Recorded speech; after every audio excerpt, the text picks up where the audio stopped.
السؤال الأول: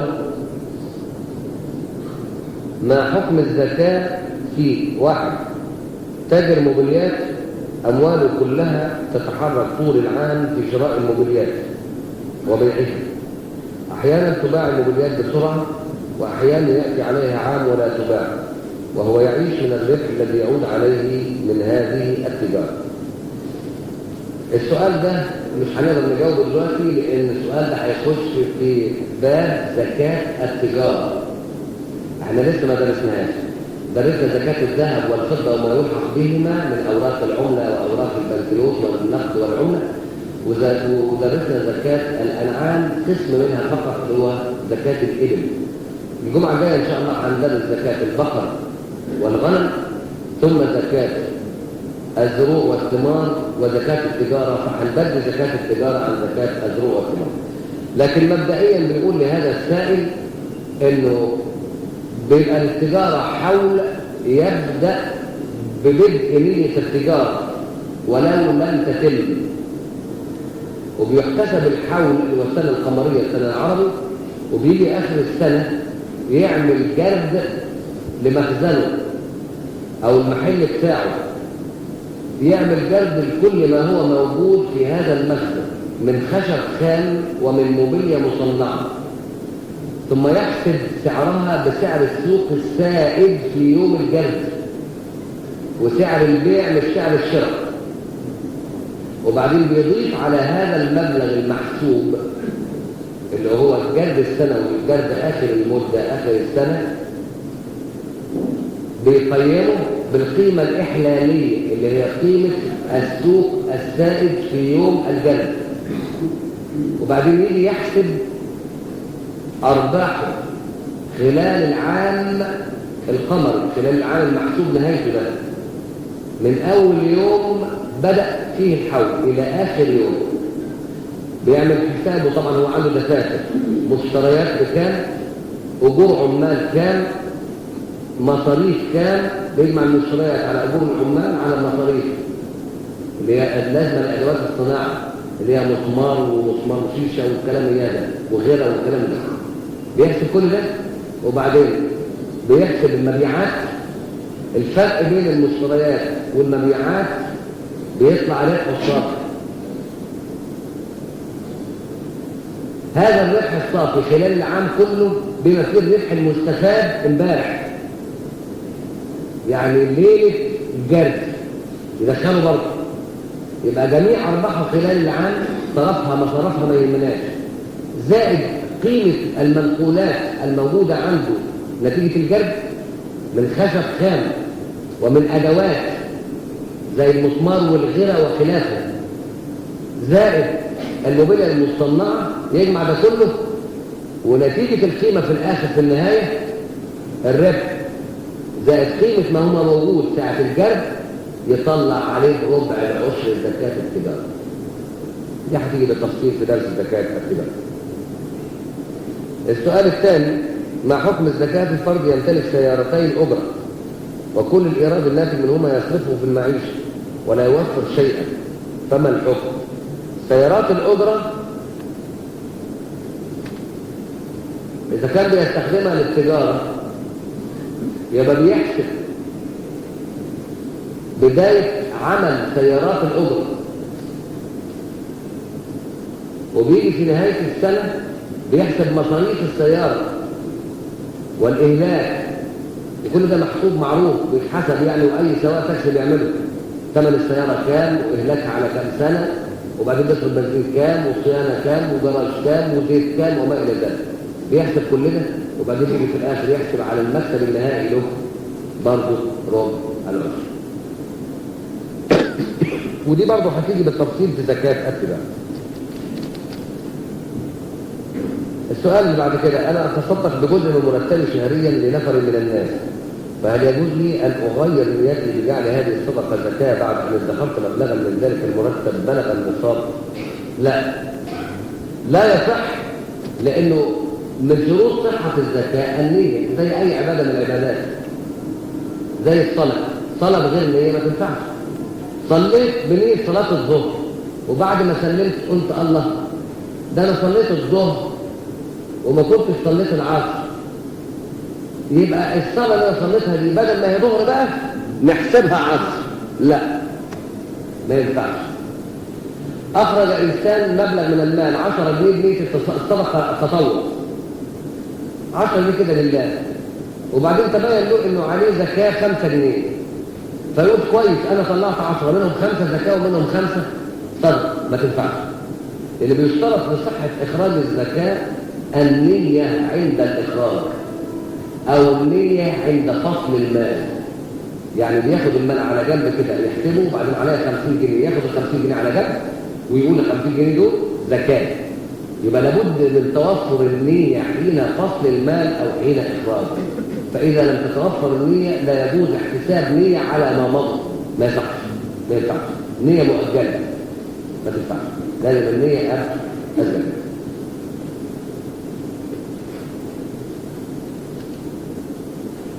السؤال بيقول: هل يجوز أن أخرج زكاة مالي كلها في آخر رمضان وأحجز منها جزءا أخرجه قبيل عيد الأضحى؟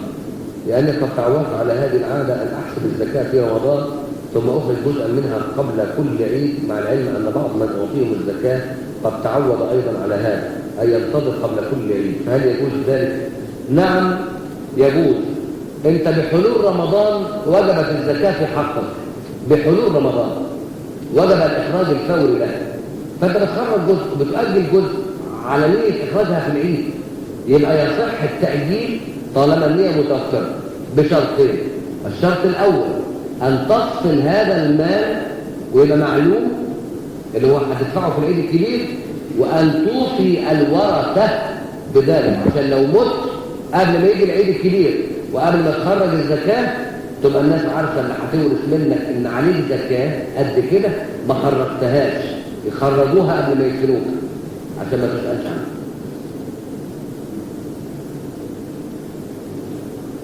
السؤال: كان معي أول رمضان 1397 مبلغ 400 جنيه، وأصبح هذا المبلغ 1200 جنيه في أول رمضان الماضي 1398، مع العلم أن بعض من 1200 قد ادخرتها قبل رمضان ب4 أشهر فقط من رمضان، فعندما أخرج زكاة المال المدخر فهل يكون على 400 أم على كل المبلغ 1200؟ لا، زكاة المال غير زكاة التجارة. زكاة التجارة بيبدأ حولها من بدء حول التجارة، بدء النية، وتخش الأرباح المستفادة خلال العام تخش في الحول لحد نهاية الحول بيوم. يعني بدأ التجارة من 1 رمضان، في 30 شعبان من السنة الجديدة يبقى انتهى حول التجارة. 29 شعبان في صفقة كسب منها 500 جنيه، ال 500 جنيه اللي حكمهم ايه؟ الحول بتاعهم انتهى رغم ان هم يوم واحد، حولهم بدأ من بداية حول التجارة. يبقى مع نهاية الحول كل مبلغ مستفاد ومضاف على أرباحه في التجارة بيتحسب ضمن حول التجارة، وده هيجي بالتفصيل. أما المال المدخر اللي هو مش من التجارة ماليش دعوة، زي مثلا واحد بيجي له إيراد من عمارة، بنى عمارة، العمارة ما عليهاش زكاة، إنما إيراد العمارة عليه زكاة مال إذا بلغ النصاب وحال عليه الحول، لكن العمارة نفسها ما عليهاش زكاة. فهنفترض إنه إيراد الشهر من العمارة 200 جنيه بيحوشهم، ال 200 جنيه دول بتوع أول رمضان لما يجي أول رمضان الجديد 200 جنيه بتوع أول رمضان عليهم زكاة ربع العشر. ال 200 اللي خدهم في أول شوال ما عليهمش زكاة في أول رمضان لسه، بقى له 11 شهر بس. يجي في أول شوال يخرج زكاته، وال 200 اللي بعدهم يخرج زكاته، وهكذا. يعني المال المدخر بيحتسب حوله بالكامل غير المال المستفاد من ربح التجارة. واضح؟ فاللي محوش 400 جنيه من أول رمضان لأول رمضان هيخرج زكاة 400 جنيه. جاء في الشهر اللي بعديه حوش 200 كمان، يبقى ال 200 اللي كمان يخرج زكاتهم امتى؟ في الشهر اللي بعديه. إذا حد يخرج الزكاة بالكامل يحسب بقى، يبقى في 1 على 12 إذا كان شهر، إذا كان بقى له شهر بس معاه، في 2 على 12 إذا كان بقى له شهرين، في 3 على 12 إذا كان بقى له 3 أشهر، وهكذا. بقى له 11 شهر وما كملش الحول، يضرب في 11 على 12 في ربع العشر، واضح؟ عشان يخرج الزكاة كلها مرة واحدة ويبقى حاسب قاطع من أول رمضان. هل في عدم زيارة القبور عقوق للوالدين؟ السؤال مش مفهوم. الوالدين دول عايشين ولا ميتين؟ يعني الوالدين بيقولوا لك تعالى معانا نزور قبر خالتك ونزور قبر فلان فانت مش عاوز تروح، ولا الوالدين دول ماتوا وانت ما بتزورهمش في قبورهم؟ السؤال عاوز يتواضح. اذا كان الوالدين دول ماتوا وفي قبورهم وانت ما بتزورهمش ما يبقاش عقوق، بدل بتقرر لهم الفتح وبدل بتترحم عليهم وبدل بتدعو الله لهم بالمغفرة والرحمة، لأن إذا مات ابن آدم انقطع عمله إلا من ثلاث، من ضمن الثلاث اللي هو ولد صالح يدعو لا، وطبعا عارفين بقية الثلاثة صدقة جارية أو علم ينتفع به. فبتدعي لهم بيصل الدعاء في أي وقت، زي ما بنبقى احنا على المنبر وبنقول اغفر للمسلمين والمسلمات والمؤمنين والمؤمنات الأحياء منهم والأموات أيا كانوا هؤلاء المسلمين في أي مكان مدفونين هم، فبنترحم عليهم. لكن زيارة القبور مش هنقول فرض ومش هنقول واجب، إنما هنقول مستحبة، لأنها بتدي عظة، بتدي عظة وبتذكرك بالآخرة وبتبين لك إنك أنت آدي القبر من دفن فيه أبوك تذكر مصرع أبوك وتذكر به مصرعك فتتنبه ولا تفوتك الغفر. بس أما إذا كان الأب والأم بيقولوا لك تعالى يا ابني معانا نروح نزور القبور، بتقول لهم لا، يبقى ده عقوق، يبقى عقوق، لأنك أنت بتعصيهم في أمر لا يخالف الشرع.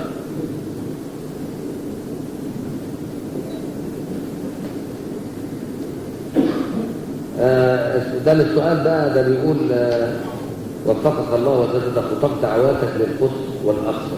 ربنا سبحانه وتعالى ينصرنا ويعيد علينا العام القادم، والقدس قد تحررت وكل الأراضي المحتلة قد تحررت، ونسأل الله سبحانه وتعالى أن يعز الإسلام والمسلمين ويعز بلدنا الحبيب ويجعله وفاء ويوفق ولاة أمورنا للعمل بكتاب الله وسنة رسوله ولما فيه خير البلاد والعباد.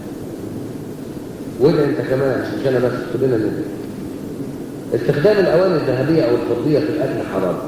ماذا يجب علي عمله إذا دعيت الطعام ووجدت الطعام في أواني من فضة أو الملاعق من ذهب مثلا؟ هل أرفض الأكل بهذه الأدوات وأطلب تغييرها أم أتناول طعامي بها من باب اللياقة ويقع وزري على الداعي؟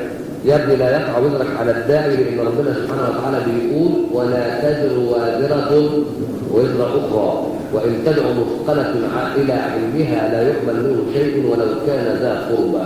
وبعدين يبقى الراجل غرمان ويجيب لك أكل تاكل الأكل وتطفحه وبعدين كمان توديه جهنم، يعني يبقى الراجل يعمل لك ولا كفايه الشر، يعني يبقى موت وخراب ديار زي ما بيقولوا، يعني يعمل لك عزومه ومتكلفها شيء فلاني وغرامه وتقوم برضه خارج من عنده وفاعه كام ذنب توديه على حد يقول كده؟ ولا تؤمر بالمعروف وتنهى عن المنكر؟ ولا مقابل الدعوه اللي دعاها لك والطعام اللي اطعموه لك تكون مخلص له وتصدقه النصح؟ واحد من أصحاب النبي صلى الله عليه وسلم يقول بايعت رسول الله صلى الله عليه وسلم على النصح لكافة المسلمين أئمتهم وعامتهم. والنبي صلى الله عليه وسلم يقول الدين النصيحة. فقلنا لمن يا رسول الله؟ قال لله ولرسول الله وللمسلمين أئمتهم وعامتهم.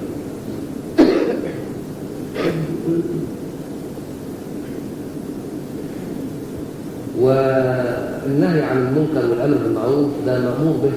فاذا رحت ودعيت الى الطعام ولقيت الراجل اللي بيقدم لك الطعام بيقدم لك ملاعق من فضه او صحاف من فضه، فبتقول له والله انا متاسف لو اذنت لي اغير هذه الادوات، الصحاف من الفضه والمعالق من الفضه، لان الاكل فيهم واستعمالهم حرام.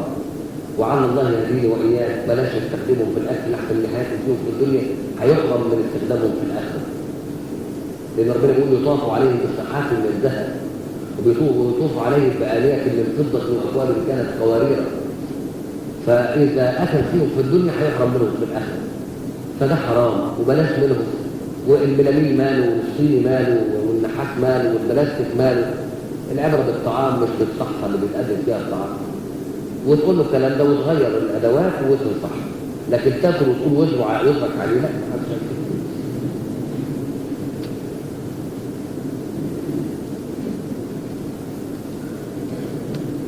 ثبت في صحيح مسلم عن ابي بكر ان رسول الله صلى الله عليه وسلم قال: يقطع الصلاه الحمار والمرأة والكلب الاسود. لا يا اخي، لم يثبت هذا الحديث في صحيح مسلم، والرد عليه حديث عائشه حينما قالت: اعدلتمونا بالكلب والحمار، والله لقد رايتني انام في عرض الوساده ورسول الله صلى الله عليه وسلم يقوم من الليل، فاذا اراد ان يسجد غمزني في رجلي فقبضتها، وكانت البيوت ليس بها مصابيح، حتى إذا انتهى من سجوده ورفع مددت رجلي، فإذا أراد أن يسجد غمزني. واستدل بها الإمام أبو حنيفة على أن لمس الزوجة ولمس المرأة لا ينقض الوضوء، بدليل أن رسول الله داخل الصلاة بيغمز عائشة رجلها كده تقوم تقبض رجلها على ما يسجد، ويقوم تروح مد رجلها تاني، المكان ضيق وهي نايمة في عرضه في القبلة، فبتبقى نايمة في القبلة وبتصلي، تبقى قطع الصلاة ازاي؟ الحديث ده موجود في البخاري. أعدلتمونا بالكلب والحمار، والله لقد رأيتني ورسول الله صلى الله عليه وسلم يصلي من الليل وأنا أنام بعرض الوسادة وأنام في اتجاه القبلة، فإذا أراد أن يسجد غمزني في رجلي، ولم تكن البيوت وقتئذ بها مصابيح. ثبت هذا في البخاري وفي مسلم. الكلب والحمار ولا لا يقطع الصلاة، والحديث ده ترجع له تاني تدور عليه تاني، ما اعرفش انت جايبه منين. كمان دليل آخر يا ابني، حديث ابن عباس بيقول: كنت غلاما قد ناهزت الاحتلام، وكان رسول الله صلى الله عليه وسلم يصلي إلى عنزة والقوم من خلفه، فجئت على حمار أتان، فمررت ببعض الصف فنزلت عن الحمار ودخلت في الصف وتركت الحمار يرتع. هتلاقي الحديث ده يعني تحت باب عنوانه: سترة الإمام سترة للمصلين، في البخاري. يعني الحمد لله من فضل الله احنا يعني برضه لسه حافظين، عشان الناس اللي بيحبوا السنة يحبونا ويعرفوا ان احنا سنية أول. يعني كان أحد الأصدقاء يعمل بإحدى الدول العربية منذ بضع سنوات، وبسبب ظروف طارئة عاد إلى بلده وترك كل متاعه وترك نقوده بالبنك، ثم وصى بعض معارفه بإعادته فأعادوا له كل شيء، أما البنك فقد حول له مبلغا كبيرا أكثر بكثير مما يستحق. كان هذا صديق يخاف الله ويحترس كثيرا من المال الحرام، فاستفتى قلبه ودعا ربه بأن يوفقه في كيفية التصرف في هذا المال، وهداه تفكيره بأن يدخل هذا المال في تجارة معينة، فإن ربحت التجارة كان دليلها على أن المال حلالا ورزقا من الله، وإن خسرت التجارة تخلص من المال. قبل ما أكمل كلامك أقول لك يا ابني إن في حديث بيقول: إذا غضب الله على عبد رزقه بالحرام، فإذا اشتد غضبه عليه بارك له فيه. ومش كل واحد بيتاجر في الحرام يا ابني ماله بيخسر، ده المال اللي بيربح النهارده وبيكسب مبالغ طايله الحرام. أربع تجارة ماشية في بلدنا النهارده: تجارة التهريب وتجارة الأفيون والحشيش والمخدرات، بيقفشوا بضائع بالملايين ومع ذلك ما بيبطلوش، يبقى عندهم 1000 جنيه دول. وتجارة الدعارة بتكسب، الشقق المفروش اللي بتأجر للإخوة إياهم بالساعة بتكسب. أفشبوات في مصر عنده عربيتين كادلة بواب من تجارة الشقق بالساعة. تجارة الخمرة بتكسب. شركة البيرة ما خسرتش ولا مرة من نهار ما أنشئت في مصر. شركة البيرة اللي جنبكم في شارع شيجة دي أرباحها كل سنة. جلاكليس بتكسب من تصدير الكروب. السياحة مع الخواجات بتكسب. الأفلام بتكسب. تجارة الكباريهات في الهرم بتكسب. في حد يقول كده؟ يجي لك مال حرام ربا وتقول له دخله في تجارة، ده كسب يبقى ربنا راضي عنه، وده خسر يبقى ربنا مش راضي عنه. ايه الكلام الفارغ ده؟ لا، انت نيتك مش مظبوطه، انت مش عاوز تعرف الحرام من الحلال. انت لو نيتك مظبوطه كنت تحرزها. الكاتب بتقول: وصديقي هذا يخاف الله ويحترز من المال الحرام. كذاب. لو يخاف الله ويحترز من المال الحرام ما يدخلوش في بيته ثانيه، كان تخلص منه بمجرد ما قرضوا من البنك. ده قبل ما اخلص بس الكلام عشان الناس ما تنساش بقيه الكلام. وبعدين وكانت المفاجاه الثانيه ان المال تضاعف اضعافا كثيره لانه حرام يا ابني. فاستخدم هذا المال لمصلحته واعتبره حلالا له وتصدق بربع العشر للفقراء. صدقت غير مقبوله يا ابني، لان رسول الله يقول ليتها لم تزني ولم تتصدق.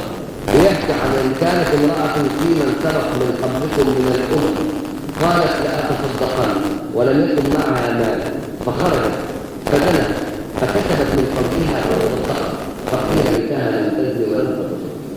لو كانت المساله كده بقى تشتغل ارسل له بيه والشغال انت على الاغنياء خذ منهم وتصدق على الفقراء، ينفع؟ حرام يا ابني، حرام. الله يهديك يا ابني. المفاجاه الثانيه مش مفاجاه ولا حاجه، انا قلتها قبل ما اقراها انك هيكسب اول مال الحرام ده. وبعدين هل هذا تصرف حسن؟ لا، تصرف سيء. ام كان يجب ان يتنازل عن المال كله؟ ولمن؟ يجب ان يتنازل عن المال كله، وعليك دلوقتي يا ابني تحسب اصل المال كان ايه وارباحه بالكامل. يعني اذا كان المال ده 1000 جنيه وشغال في التجاره بقى النهارده 10000، ال 10000 دول حرام ويجب الخروج منهم بالكامل وفورا. وفين؟ في اي باب بقى من ابواب البر. ابواب البر خير كتير قوي، الفقراء والمساكين واليتامى والارامل والمديونين وبناء المستشفيات وبناء المساجد. تخلصك من هذا المال مش هتاخد عليه ثواب الصدقه، انما هتبرأ ذمتك من الدين اللي عليك وهتنجو من عقاب الله عز وجل. وصدق ربي حيث يقول الذين يأكلون الربا لا يقومون إلا كما يقوم الذي يتخبطه الشيطان من المس. وربنا يقول يمحق الله الربا ويربي الصدقات. وبيقول لكم رؤوس أموالكم فإن تبتم فلكم رؤوس أموالكم لا تظلمون ولا تظلمون.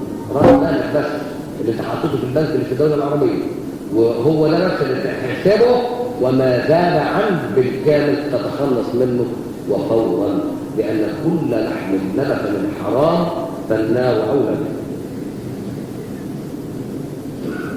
روى الإمام أحمد عن أبي هريرة رضي الله عنه قال نهى النبي صلى الله عليه وسلم عن قتل 4 من الدواب: النمل والنحلة والهدهد والسرب، وإسناده صحيح. هكذا روى ابن كثير. السؤال الأول: ما هو السرب؟ السؤال الثاني: كيف يمكن عدم قتل النمل؟ وهل يترك كثير عن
الله عليه وسلم مش نص على عدم قتله، ده نص على قتله. 5 الفواسق تقتل في الحل والحرام: الحدأة والغراب والحية والعقرب والفأر. الفويسقة سماها النبي صلى الله عليه وسلم الفويسقة اللي هي الفار. وما تقتلهمش إلا إذا كنت بطرق، يعني ما تجيش تاخد بالليل وتطلع تصطاد الحبالي والغبال، لا. إنما إذا ضرتك وكنت موجود في مكان وبتنشر انت اكلك او لحمك او خلافك، تنزل الحدقه او الغراب ياكلوه تضربه تموته. كذلك الفأر اذا شفته سلك، كذلك الحيه والعقرب، الكلب العقور. الحيه والعقرب تقريبا في واحد، الكلب العقور نفسه. دول نص على قتلهم رسول الله صلى الله عليه وسلم في الحل وفي الحرم. انما لم يثبت لدينا انه نهى عن قتل الاشياء اللي هي بتتكلم عنها. انما النبي صلى الله عليه وسلم له حديث جامع قال فيه: من قتل فليحسن القتله، ومن ذبح فليحسن الذبحه، وليرح احدكم ذبيحته وليحد شفرته.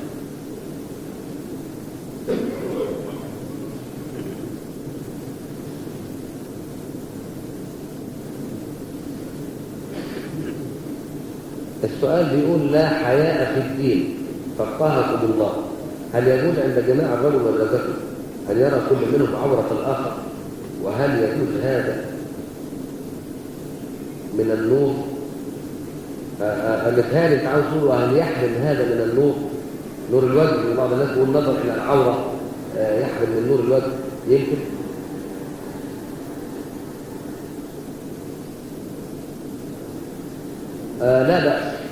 لا بأس أن يرى الرجل عورة زوجته التي تحل له، وأن ترى المرأة عورة زوجها الذي يحل لها، لا بأس ولا حرمة في ذلك.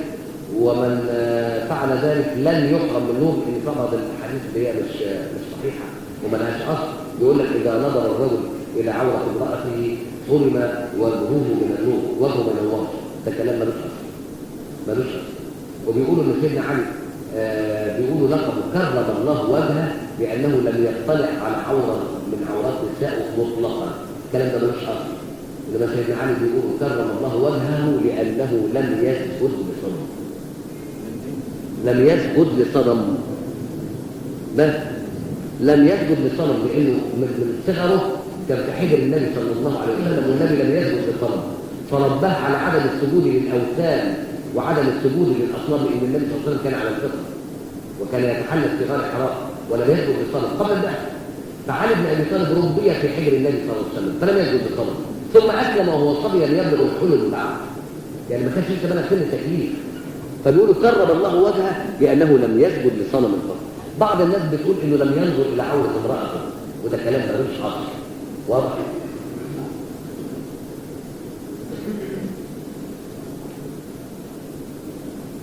ما هي المعاصي التي ترتكب بواسطة النفس الأمارة بالسوء؟ بعض الأمثلة.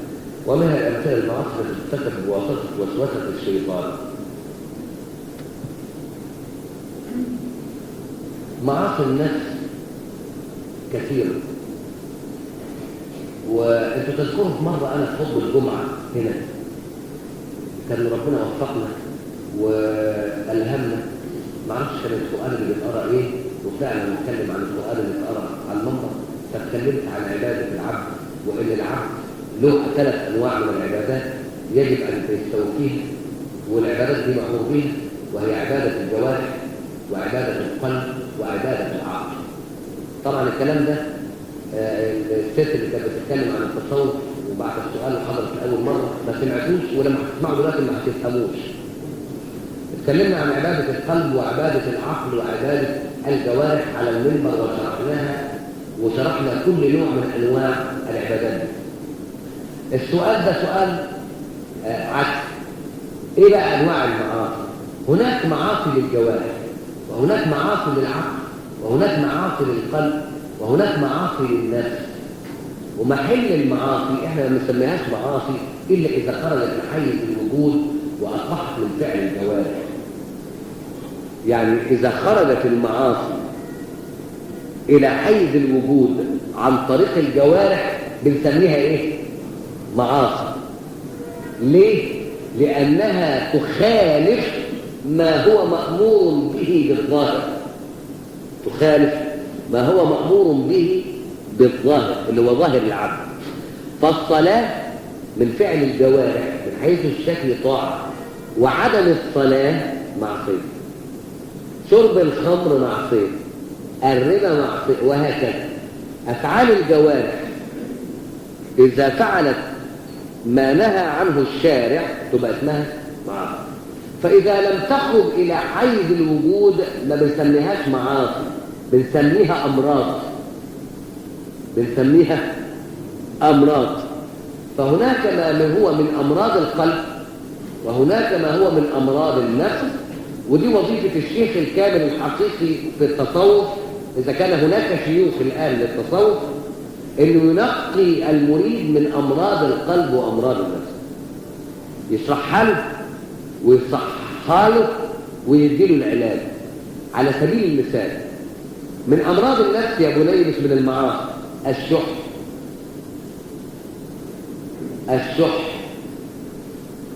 وعرفنا منين انه مرض، وعرفنا منين انه هو من امراض النفس؟ لقول الله عز وجل: ومن يوق شح نفسه فاولئك هم المفلحون. يبقى الشح مكانه فين؟ في النفس. مش ربنا بيقول ومن يوق شح نفسه، يبقى الشح مرض من امراض ايه؟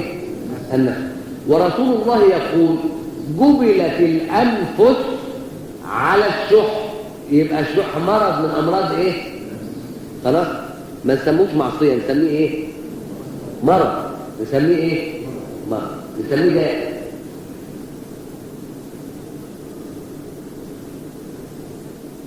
هل له علاج؟ له. علاجه ايه؟ من القرآن، لأن ربنا ما وصف ده إلا وصف له الدواء. القرآن بيعالج الشح. طبعا انتوا عارفين الشح غير البخل.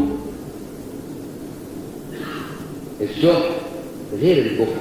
البخل أخص والشح عام. فالبخل يكون في المال والشح يكون في كل شيء. فإن واحد سألك النصيحة فظننت بها عليه، ما نقولش عليك بخيل، نقول عليك شحيح. واضح؟ فالبخل أخص والشح أعم. الشح أخطر من البخل، لأن الشح يكون في كل شيء والبخل لا يكون إلا فيما ينفق مما له القيمة. فالبخيل قد ينصحك لكن لا يطعمك، الشحيح لا يطعمك ولا ينصحك، حتى النصيحة يظن بها عليك. يعني تقول له الشارع ده يودي المنشية وهو يودي المنشية يقول لك ما اعرفش. واضح؟ فالشح كالحاجات دي كلها ان شاء الله هتنشرح، ما تفتكروش ان انا حاسبها ابدا. من الف لايه؟ طول ما ليا عمر وطول ما انتوا قاعدين ربنا يوفقني هديكم من الف ليه. مش راح اظن بحاجه، هتيجي في دروس الحديث ان شاء الله. ده برضه من علوم التصوف بقى اللي غفل عنها الشيوخ اللي بيدعوا التصوف، واللي بيبعتوا لنا تلامذه دلوقتي تسال ويقول الحاضره والذكر، ولا كان حاضره يعني ايه ولا ذكر يعني ايه يعني. علاج الشح موجود في القران. منين بقى؟ البخل عكسه ايه؟ الكرم. الشح عكسه ايه؟ سخاء. اعم منه البر، اعم منه البر، لان السخاء برضه محدود. الكرم اخص والبر، لان الكرم له حدوده وله مادته في المال وفيما ينفق، لكن البر التوسع في كل خير، فيخش تحت البر الكلمة الطيبة.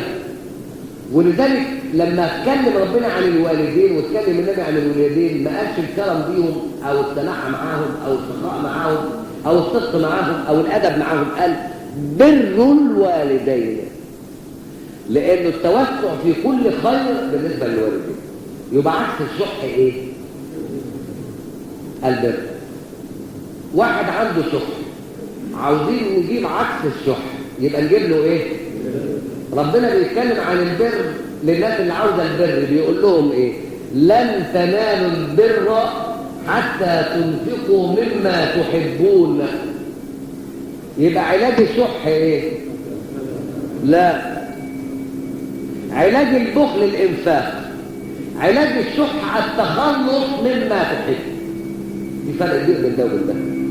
بمعنى واحد بخيل عاوزينه يبقى كريم، عنده 3-4 جلاليب، بنقول له ايه؟ شوف الجلابيه القديمه اللي انت ما بتلبسهاش وتصدق بيها.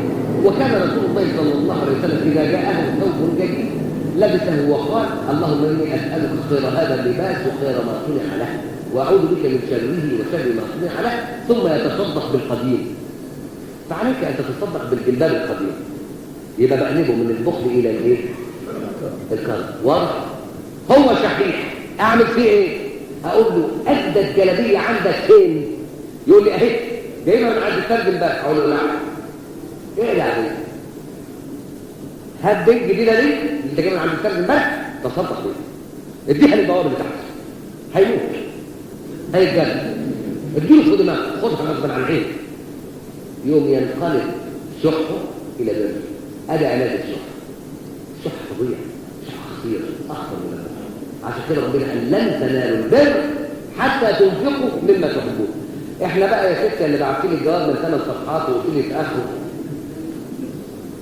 من تشرع ولم يتحقق فقد تفسق، ومن تحقق ولم يتشرع فقد تزندق. اتحداك وتحدى شيخك تقولي مين اللي قالها؟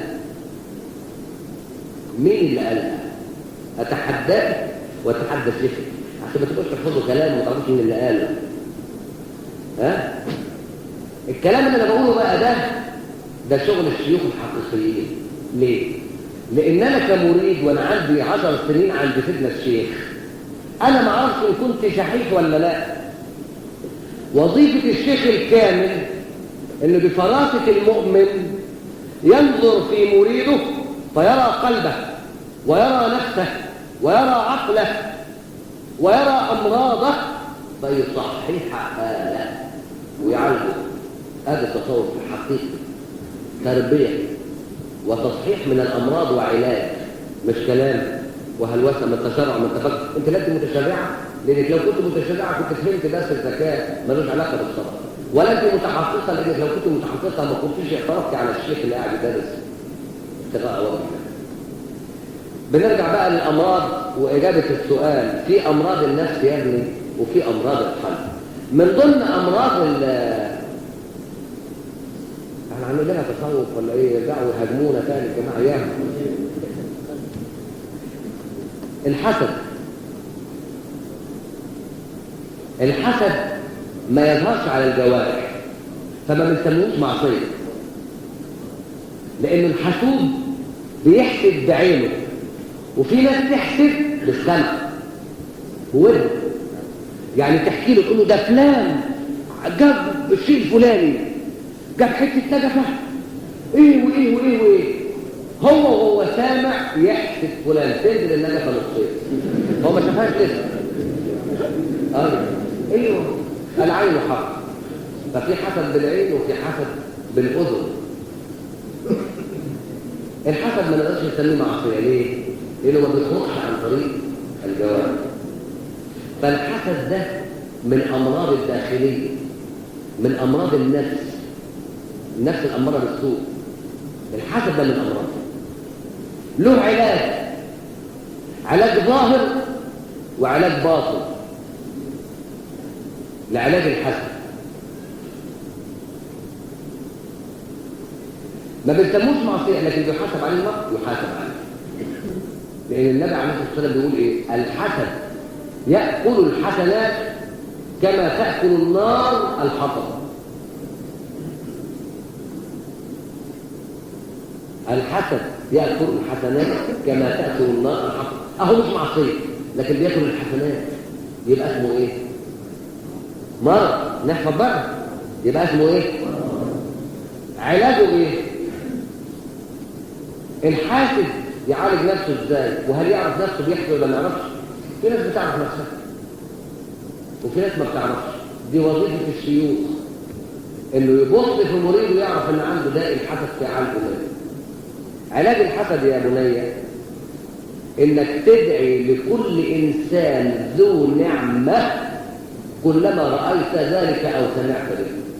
لان النبي صلى الله عليه وسلم قال كده لما اتحسد واحد من اصحابه وقع وما فقد الحركه وانشل من حسده امر بعلاج ظاهر وعلاج باطن.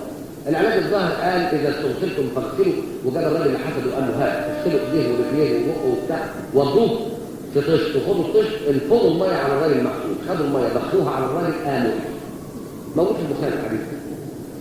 خدين بالكم؟ فده علاج ظاهر.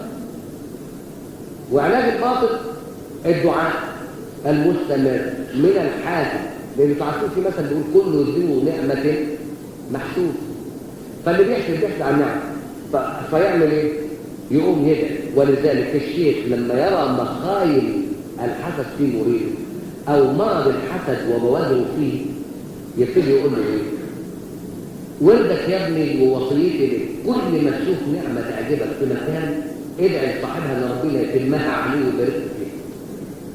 يوم يشوف راجل راكب عربيه فارهه عاوز يحسده يفتكر نصيحه الشيخ يقول ايه؟ اللهم بارك له في العربه واتم نعمتك عليها، ويا رب احميها من الحوادث، ويا رب صونها واحفظها له، وخلي بدل العربية ألف. أصل حسب كفر إنك تحسب النعمة ليه؟ ما هو ربنا عنده كتير. أنت بتحسبه بتقول إيه؟ بتقول ادي الحلق اللي بلا ودان. اللي بيقول يدي الحلق اللي بلا ودان كفر. لأن ربنا ما يديش الحلق اللي بلا ودان أبدا، فربنا حكيم. ربنا حكيم. ولما تعترض على الراجل اللي عنده العربية ب 5000 جنيه أو اللي عنده عربية ب 30000 جنيه أو اللي عنده عمارة ب 200000 جنيه، الراجل عنده عمارة ب 200000 جنيه. ما ربنا خزينه كبيرة، ما أنت ممكن يديك 200000 جنيه يوصلوا كل واحد في الدنيا ممكن ربنا يديله ملايين ملايين ملايين. لكن ربنا قال ولو بسط الله الرزق لعباده لبغوا في الأرض. فخايف عليك من البغي يا حسود، لأنه لو أعطاك مال زي ما أعطى الثاني كنت هتبغي في الأرض فرحمك. إن من العباد من يصلح له الفقر ولا أغناه الله ولا فسد حاله، وإن من العباد من يصلح له الغنى ولا أكثره الله. فمن الأمراض النفسية المرضى الحسد وعلاج الحسد بالدعاء، ودي وظيفة الشيوخ اللي بتربي الأولاد من الصغر، ووظيفة الشيوخ إنها تنبه الناس لهذا. من ضمن برضه الأمراض أمراض القلبية اللي موجودة في الصدور، الكبر، وله برضه علاج، لأن ربنا بيقول إن في صدورهم إلا كبر. خلاصة الكلام عشان ما نوصلش عليكم واحنا وقتنا أزف فاضل تلت ساعة، بنقول إنه ما تسميهاش معاصي طالما إنها لم تخرج من الجوارح، لم تخرج إلى حيز الوجود. بنسميها بآت، بنسميها أمراض تعطل صاحبها وتحرق حسناته وتبطل أعماله الصالحة، وقد يعاقب عليها مصداقا لقول الله عز وجل إن تبدوا ما في أنفسكم أو تخفوه يحاسبكم به الله فيغفر لمن يشاء ويعذب من يشاء. إذا ارتكب العبد معصية ثم تاب ثم عاد المعصية ثم تاب وهكذا، فهل يعاقب على المعاصي التي استغفر لها؟ إن غفر له لا يعاقب، وإن لم يغفر له عوقب. ما الحل لتجنب تكرار المعصية متى تاب؟ إنه يرجع إلى الله عز وجل بالتوبة والنصوح ويعزم على عدم العودة ويكثر من العمل الصالح، إن ربنا يقول إن الحسنات يذهبن السيئات ذلك ذكرى للذاكرين. والنبي صلى الله عليه وسلم يقول ما أصر من استغفر.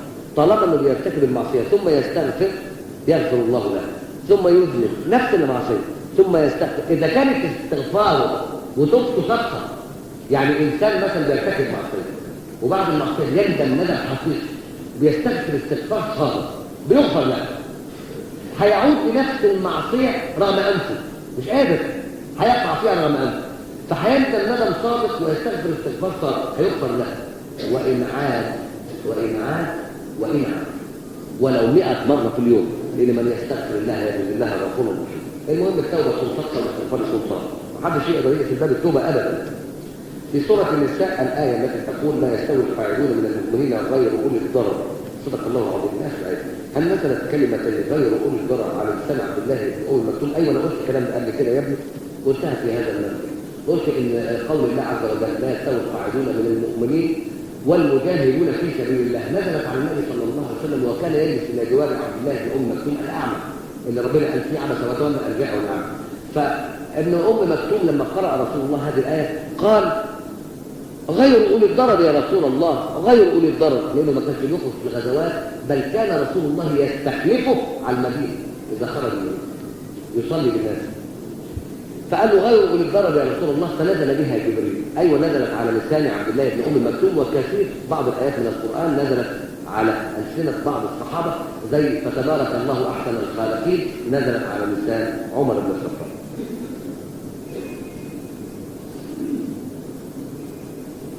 ما معنى كلمة تختانون؟ دي عرفت أقراها لأنها مختان، ما اعرفش كلمه كده ولا ايه، التي وردت في القران الكريم. مختان ما وردتش في القران، اللي ورد في القران ختان، ان الله لا يحب كل ختان كفور. مختان لم ترد في القران. تختانون اصل ماده الكلمه الخيانه، اصل ماده الكلمه الخيانه. واحنا قلنا ان الافعال في اللغه العربيه اذا دخلت عليها التاء وحدها أو دخلت السين والتاء أفادت الطلب، زي لما نقول فتح،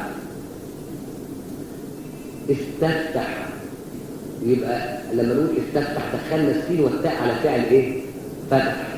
أفادت الطلب، يبقى استفتح أي اللي قالها، أو احنا بنقول استفتح أي طلب الفتح. نصر أصل الكلمة، استنصر طلب. فتختانون من جاي من الخيانة، أي تطلبون الخيانة. اختان طلب الخيانة وسعى لها. فتختانون أنفسكم يعني تطلبوا الخيانة لأنفسكم. ودي نزلت في المسلمين في أول ما فرض الصيام، حيث كان الصيام من المغرب إلى العشاء هو المباح فقط للإفطار والجماع، وبعد صلاة العشاء مباشرة أو بأذان العشاء يحصل الجماع. فكان الرجل يحتاج على إنه ما يسمعش الأذان وما يبصش في الوقت بتاع الشفق وما يعرفش العشاء بدري ولا لا، علشان يعاكس نساءه. فعلم الله سبحانه وتعالى بذلك لأنه عليم خبير، فنزل الحل للمسلمين وقال فباشروهن، فالآن باشروهن بعد ما قال أحل لكم ليلة الصيام الرفث إلى نسائكم هن لباس لكم وأنتم لباس لهن. علم الله أنكم كنتم، يعني هي الخيانة مش لله ولا لرسول الله ولا الخيانة لنفسك. تطلب الخيانة لنفسك، أنت بتكون نفسك في حد ذلك. هذه أصل الكلمة من الخيانة. ما حكم المال الذي يرثه الفرد من أبيه وهذا المال فيه شك، إما أن يكون حراما أو أن يكون حلالا، وذلك لأشياء رآها هذا الفرد من أبيه تجعل في داخله هذا الشك. والله مش مطلوب من الإنسان أن يتحرى المال، بمعنى دعاك فلان إلى طعامه، هل هتدور عليه ماله حلال ولا ماله حرام؟ إذا كان ماله حلال تاكل عنده، ماله حرام ما تاكلش عنده. هتعمل إيه؟ واحد ورث مال من أبوه وكان قاصرا لم يرى شيئا من أبيه ولا يعرف نوع تجارة أبيه، كان بيتاجر في إيه؟ يصح كان تاجر مثلا قمح من حيث الظاهر وتاجر مخدرات من حيث الباطن، هيعرف من ايه؟ المال ما يتنجس، مال نفسه. زي ما قلت قبل كده، تاجر مخدرات بعد ده سباك يصلح له حنفيه. تاجر المخدرات ماله حرام، السباك راح يصلح الحنفيه كان على ذلك 25 سنه. 25 سنه خدها من تاجر المخدرات، 25 سنه في ايد تاجر المخدرات حرام. لما انتقلت الى ايد السباك بقت ايه؟ حلال. عرفوا وتعبوا واعطوا العامل اجره قبل ان يجد عرفوا شرك. فانسان ورث مال من ابيه ما رضيش انه يتحرى عن ابوه كان بيتاجر بايه وكان بيكسب منين وحرام ولا حلال. انما اذا كان يعرف ان ابوه ما بيخرجش الزكاه يخرج الزكاه عن ابوه عن عوام ماضيه عل ذلك ينجيه من النار. لكن اذا تاكد الرجل ان ما وصل اليه من مال بطريق الارث كان اصله او من اصل الحرام خرج منه. ما لم تاكد ما قلتش بقى انا ماليش دعوه ولا مالي. يعني مثلا واحد امه فاتحه نادي وبترقص في النادي ده، فاتحه كباريه وبتسقي خمره وبتغني وترقص وحاجه من اياها دي، وماتت وورث منها عماره بنص مليون جنيه. يقول انا مالي وما امه؟ النص مليون جنيه ثمن العماره دول حرام، اكتسبتهم المراه من حرام، وهو يعلم ذلك. مش عارف يرجع للجرايد يشوف صورتها كل يوم في النار. يعني عارف ان ابوه تاجر مخدرات وكل شويه يتقفش، ومره يطلع بالكفاله ومره يهرب من مخدراته ومره ياخد 3 سنين. عارف الشغل دي. يعني اذا كان عارف ومتاكد يبقى حرام.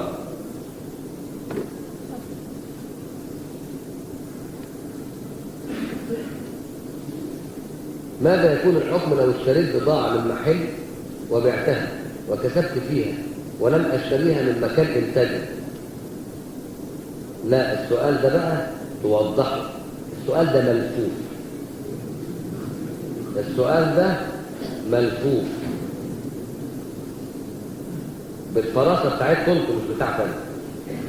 السؤال ده عاوز توضح، تقول لي البضاعه ايه اللي اشتريتها واشتريتها منين وبعتها لمين وبكام؟ يعني توضح سؤالك، لأن السؤال ده منفوس. انتوا طبعا فاهمين منفوس يعني ايه؟ عودتنا فضيلتكم توسع رمضان الكريم صلاة الشفع والوتر جماعة بما فيها من دعاء القنوت، ورب رمضان هو رب شوال، فهل نطلع القيام بها يوم حضور قيادتكم يوما في الاسبوع ويوم الثلاثاء يبتل رمضان الشهر الكريم؟ ما فيش مانع ان شاء الله. حاضر، ما فيش مانع. اذا اول ثلاثة كده صلاه الشفع والوتر، بس احنا بنخاف الناس اللي تخش وتكون مش من اهل المجلس وما يعرفوش، يلاقونا بنصلي جماعه، بنصلي الشفع يا جماعه، يفتكرونا بنصلي العشاء، يخش ورانا على انه هيصلي العشاء، يلاقيني سلمت من ركعتين، يتلخبط وربما يزعل ويقول لك ازاي وقلت لنا وما قلت للناس، في حين لو فقيه هيعرف ان لما انا اسلم من ركعتين يبقى كنت بصلي سنه، وانه يجوز للمفترض ان يهتم بالمتنفل فيقوم يكمل، لكن ليس كل الناس فقهاء. مش كده؟ بدليل الجواب اللي جالي يوم الجمعه.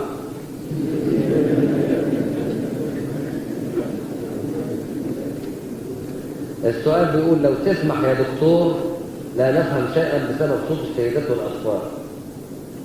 يا دكتور اظن انت سمعت السؤال بيقول لو تسمح يا دكتور مش سامعين حاجه من صوت السيدات والاطفال. الواحد بيشتكي من بره ان الستات صوتهم عالي والاولاد صوتهم عالي فمش سامع الدرس. الجامع مليان والناس مش لاقيه مطرح تقعد في الجامع فقاعده بره. فالنسوة اللي معهم أطفال اتقوا الله في جيرانكم. الشتاء جاي وكلها شهر وهندخلكم جامع تاني، فهندخلكم جامع إذا كنتوا على المستوى. ما كنتوش على المستوى هنيجي الشتاء ونقول خلاص الستات ما لهمش مطرح يروحوا. فبلاش كلام وبلاش أطفالكم تعمل كلام عشان الناس تفهم. ومتشكرين على لقب دكتور اللي عطاهولي السائل يعني. بيقول لي لو تسمع يا دكتور للمرة الثانية نرى في الاستماع إلى شرح حضرتك ولكن صوت السيدات والأطفال لا يمكننا من ذلك. فهذا أنا بقولها المرة الثانية أهو. في لسه صوت؟ يا دكتور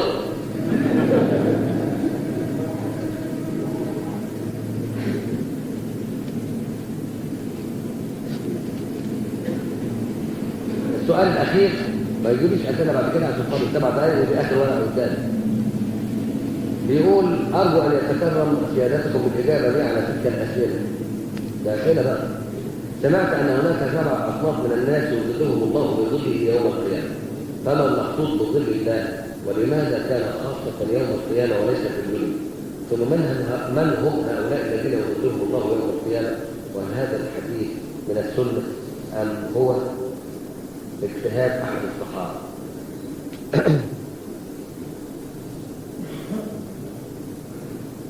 الحديث صحيح من قول رسول الله صلى الله عليه وسلم وليس من قول الصحابة.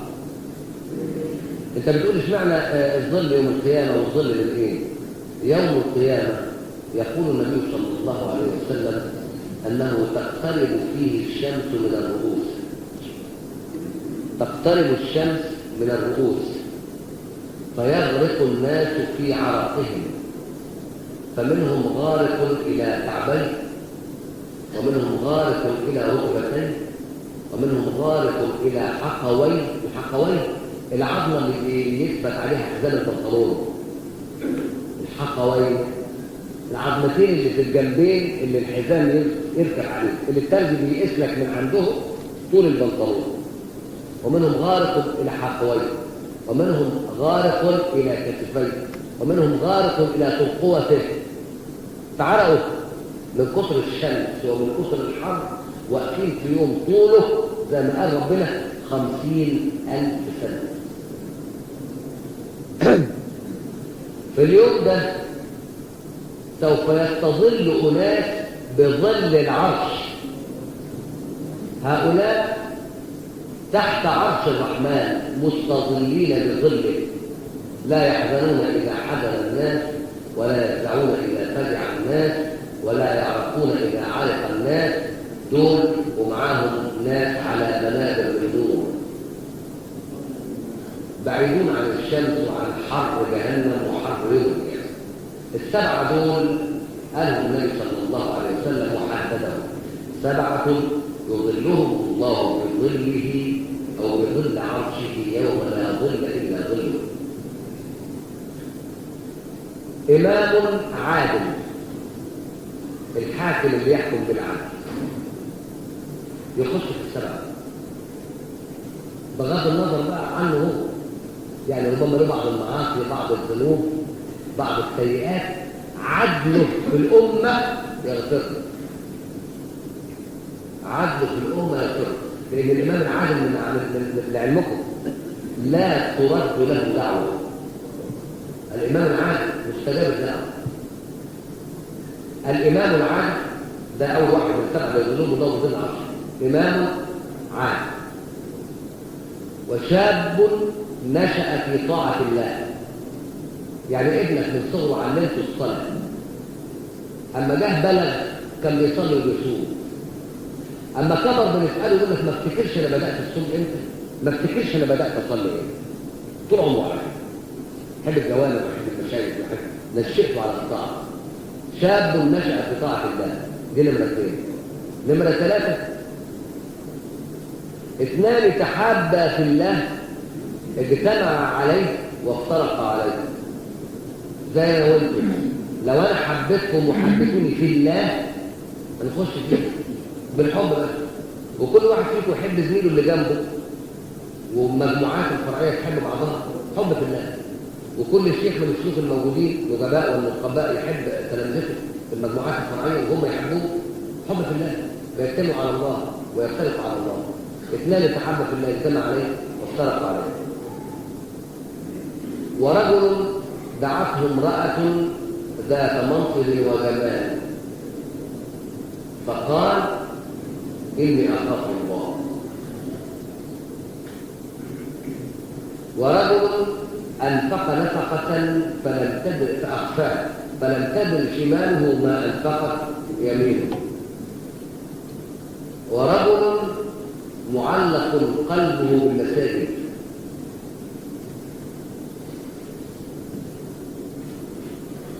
بوكان 7.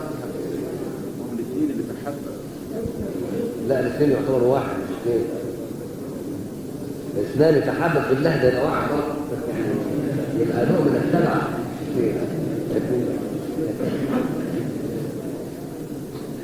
ورجل فاضت عيناه من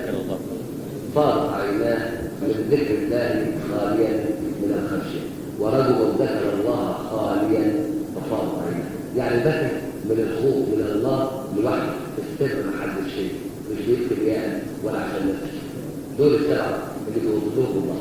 البكاء مره واحد سالني في حكايه رجل بكى من خشيه الله، بيقول لي: كم مره ولا مره واحده؟ قلت له: ان شاء الله يكون دمعه واحده نزلت من عينه مره في العمر عدى. ولعلمكم عموما يعني لو لك سجده متقبله واحده في العمر هتعدي. لان ربنا لما بيحاسب يا جماعه، انت لو جيت اشتريت حاجه او جيت حاسبت حد بتحاسبه على الحاجه صنف وحاجه حاجه. يعني دي مجرحه، ودي لما تبقى مجرحه كده كمان 10 جنيه، مجرحه نكتب منها جنيه، ودي مش مجرحه، ودي مستويه ودي مش مستويه، وهكذا. يعني كل حاجه بتبقى حاجه مختلفه. لما ربنا هيجي يحاسبك على الصلاه، انت صليت في حياتك، هنقول مثلا 10,000 فريضه، انا افترض انك صليت 10,000 فريضه. ال 10,000 فريضه اللي انت صليتهم طبعا مش كلهم على نمط واحد من الخشوع ومن الدرجه ومن الاتقان ومن الاحسان ومن الاطمئنان، مش كده؟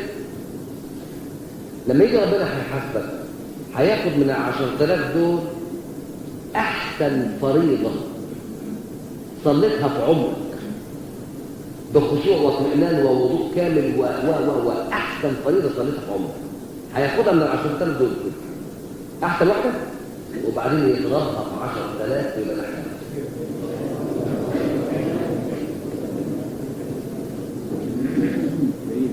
عشان كده ربنا بيقول: يجزيهم باحسن ما كانوا يعملون.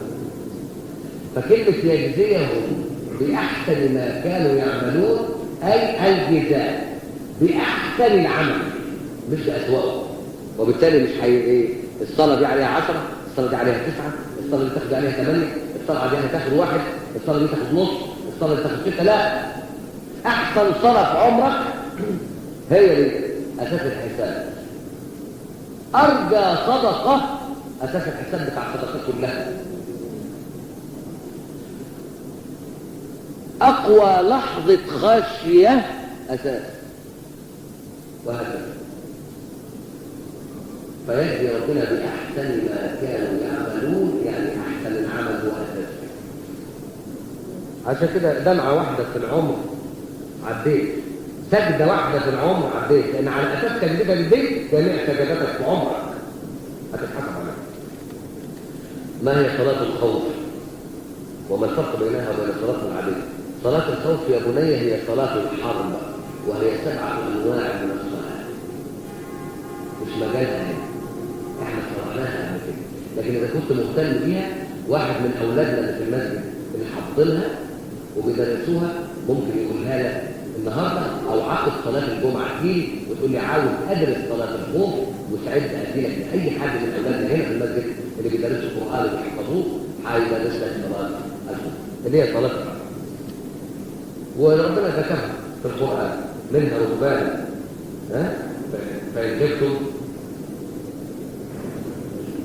فرجالا او رهبانا فاذا امنتم فاذكروا الله كما علمكم ما لم تكونوا تعلمون. دي نوع. ونوع ثاني بيقف الامام وصف، وبعدين الصف في وش العدو وصف يصلي، وبعدين الصف يصلي ركعه، وبعدين يدور ونص في وش العدو، وبعدين الصف الثاني يخش يصلي ركعه، يعني لها تبعات والناس عارفاها.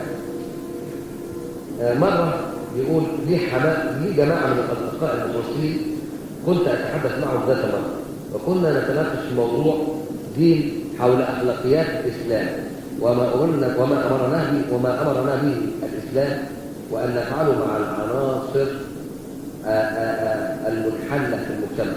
ثم عرفت منهم أنهم يعرفون حبي ذو أخلاق فاسدة، ثم عرفت منهم أنهم يعرفون صبي ذو أخلاق فاسدة، وحدثوني عنه حينما عرفوا أنني من هواة قراءة كتب علم النفس والفلسفة. وعلى القول تناقشنا في أمر ذلك الصبي، ثم أقنعتهم بأني أستطيع أن أجعل ذلك الفاسد إلى عنصر صالح من عناصر المجتمع، ولكنني الآن أطالب سيادتكم ما تسألوني ماذا أفعل إذا فشلت في أمر معالجته. طب ما أنت هتفشل طبعا ما دام بتسأل، ما أنت عرضت نفسك ليه حاجة ما أنتش قدها، مش كده؟ أنت بتقول أقنعتهم بأنني أستطيع أن أجعل ذلك الفاسد أو أحول ذلك الفاسد إلى عنصر صالح. طب لما أنت تستطيع بتسألني ليه؟ لا، ما تعرضش نفسك لما لا تقوى عليه. بتقول لي بقى دلوني ماذا افعل اذا فشلت في امر معالجتي عن طريق الدين، علما بان الحديث الشريف يوضح ان الصديق السوء كناسف الخير.